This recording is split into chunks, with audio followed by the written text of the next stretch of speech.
Breathe. Breathe in peace. Breathe out love. Breathe. Heartache, terror, grief, anger. Himalaic piles of sharp, glacial anger. Abyssal oceans of boiling, grit-filled anger. Gasping, groaning anger that could slice, crush, suffocate, and drown anyone caught, unprotected in its path. Anger pounded into submission. Grief squashed and compacted into a tiny ball. Terror wrapped up tight in a bundle. Heartache tied down and restrained. All of it hidden away in a strong locked safe where it cannot harm anyone. My anger, my grief, my terror, my heartache. Heartache that is unexplainable to people who don't already understand. Heartache for myself, my loved ones, my people, for those I don't even know. Heartache for a man having the life crushed out of him, minute by endless minute. Heartache for my queer Black friend being told to shut up and quit whining on social media when trying to express frustration and fear. Heartache at artificial rituals that make a mockery of my people's sacred ceremonies and traditions.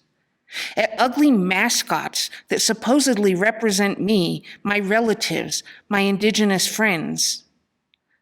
At enthusiastic crowds making violent tomahawk motions while yelling a racial pejorative that has been used for centuries to dehumanize my people. Heartache when I try to explain and discover that my pain is beyond explanation. Heartache when I look around and find no one capable of understanding all the heaviness I carry, no matter how good their intentions. Heartache when someone decides that I am just being too sensitive, or I'm misunderstanding, or I'm misrepresenting what really happened, or that I am choosing to be a victim. Heartache when people not of color ask me for reassurance that they are different, that they are good, that I don't mean them. Heartache because I do mean them. Of course I think they're good. That's why I have them in my life. Of course I think they are worthwhile and wonderful, and of course I like them. Of course I love them. Even so, I still mean them.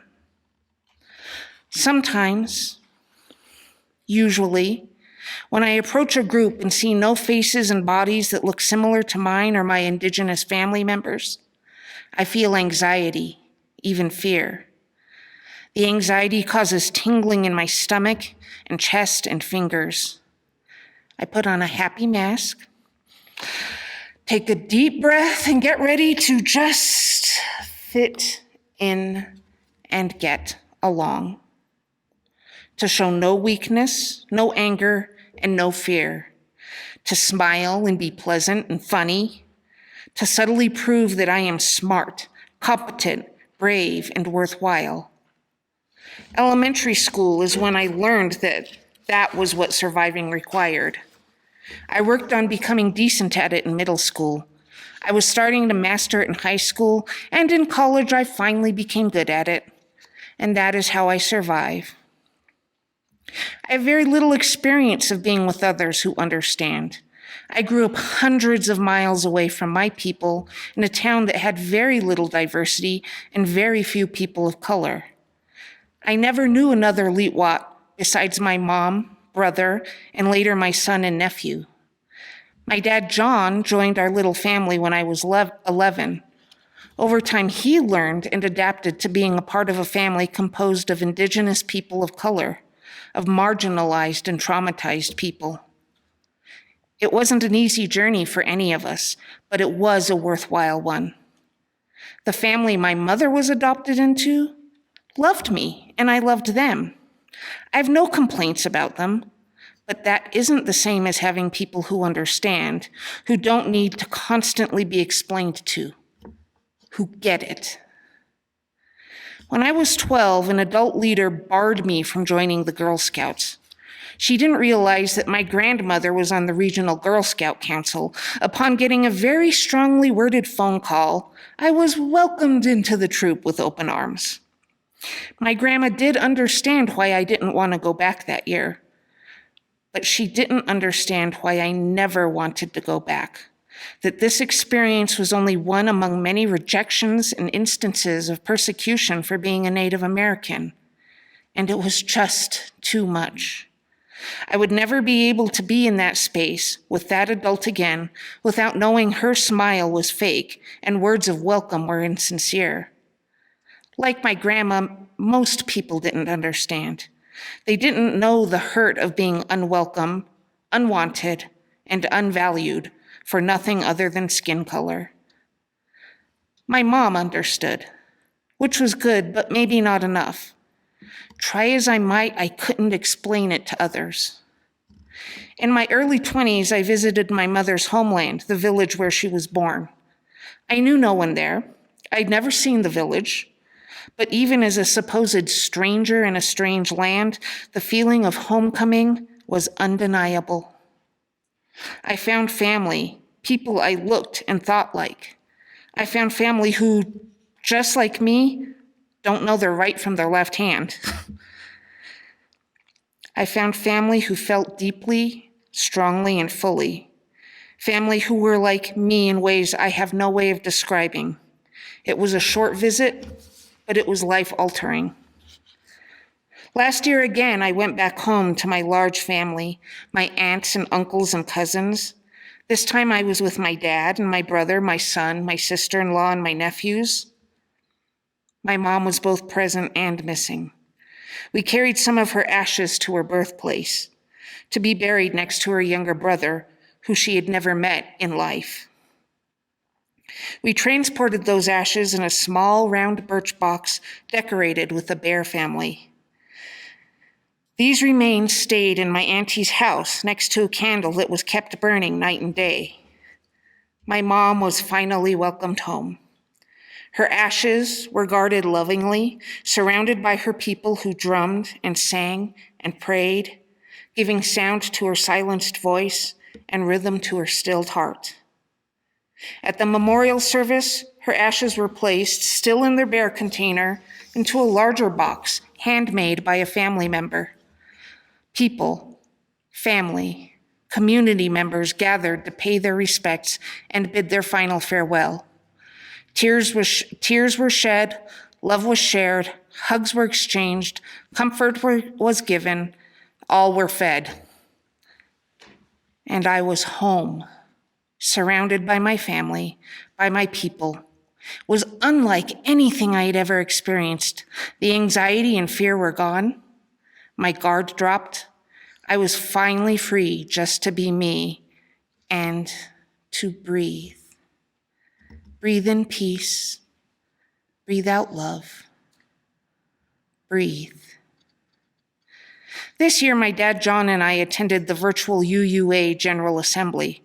There were many offerings and opportunities. I participated in the big General Assembly choir, which meant recording myself singing, then sending that to be combined with all the other choir members, and this was exhilarating and terrifying. The lectures and workshops were inspiring, sometimes even electrifying. Breakout groups were what I expected. Some were wonderful, others not so much. Always my anxiety and reluctance were there. I felt careful and quiet when the mic and camera were on. A few groups proved my wariness to be wise as I was interrupted and corrected and shut down by well-meaning people. I also attended my first DRUM event. DRUM stands for Diverse, Revolutionary, Unitarian, Universalist, Multicultural Ministry. It was a time and virtual space for only people of color. was perhaps not as profound as my visits home, but it was enthralling. Again, I felt surrounded by love and concern. Most importantly, I felt accepted and understood in a way that has been almost non-existent throughout my entire life. The anxiety dissolved, the comedical, cynical exterior lowered, and I was just me. Without hesitation, I shared some deeply personal experiences and thoughts that I usually keep buried, and it required no explanation. People understood exactly what I was talking about. The chaplain messaged me to make sure my spirit was okay after sharing such a raw part of my soul. At the next meeting, that same chaplain messaged me to tell me they were glad to see me again. There was never extra explaining it needed. There was no need to justify or defend. Heads nodded in understanding and hearts touched in empathy. It was like going home. I was among my people. I didn't have to be wary or diplomatic. I could relax. I could engage with my feelings. I could just be me and breathe. Breathe in peace. Breathe out love. Breathe. Since GA, I've joined the group for people of color with the First Unitarian Church of Albuquerque after having been invited by someone I met at GA. I've been to 3 meetings, which they have twice a month, and 1 breakout room they have during their coffee hour. There seem to be many members, but a much smaller core group who seem to be regular attendees. It has been wonderful. I was accepted and welcomed as soon as I joined my first Zoom meeting. They were expecting me, waiting with open hearts and minds, willing to listen and hear, share and give. And again, I settled in easily with no need to explain, defend, or justify who I am, how I feel, or my worldview as a person of color. I recently read an article by a brilliant woman named Kelsey Blackwell. The article is titled, "Why People of Color Need Spaces Without White People." As I read, I was filled with emotion. She introduces the article by talking about her own anxiety about how people receive what she has to say. She then reminds herself to breathe. During the 3rd paragraph, I jumped in with both feet fully clothed. We have never met, but she seems to know me. In her 3rd paragraph, Miss Blackwell writes, "People of color need their own spaces. We need places in which we can gather and be free from the mainstream stereotypes and marginalization that permeate every other societal space we occupy. We need spaces where we can be our authentic selves without white people's judgment and insecurity muzzling that expression. We need spaces where we can simply be, where we can get off the treadmill of making white people comfortable and finally realize just how tired we are." Ms. Blackwell goes on to talk about how people of color do not often get to exist in a space with other people who understand all the pain, trauma, and uncertainty of being a member of a marginalized group. She explains that we don't even know how to exist without the ever-present pressure and pain of being marginalized, of having to be alert for danger, of having to live in a society that has, since before we were born, kept us constantly shackled or trying to escape or seeking safety and refuge or simply trying to survive. She explains why my recent life-altering experiences of feeling safe, accepted, and understood are life-altering. As I continued reading Blackwell's article, I finally understood that there was something I have always wanted and needed and never known was possible or important. You are my community, my friends, my beloveds. I value you and your place in my life.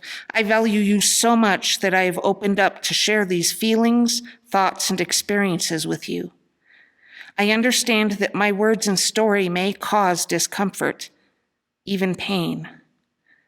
For me, they have not been easy. Writing them has filled me with heartache. Reading them has filled me with anger. Preparing them has filled me with grief. Sharing them has filled me with terror. But trusting them to you, my friends, my community, my beloveds, has filled me with hope and with love. Warm love to melt anger and fear. Strong love to build bridges. Wide love to open doors. Faithful love to help you see me. And maybe together we can take one breath, then another, and another, and millions more after that. Breathe. Breathe in peace. Breathe out love. Breathe.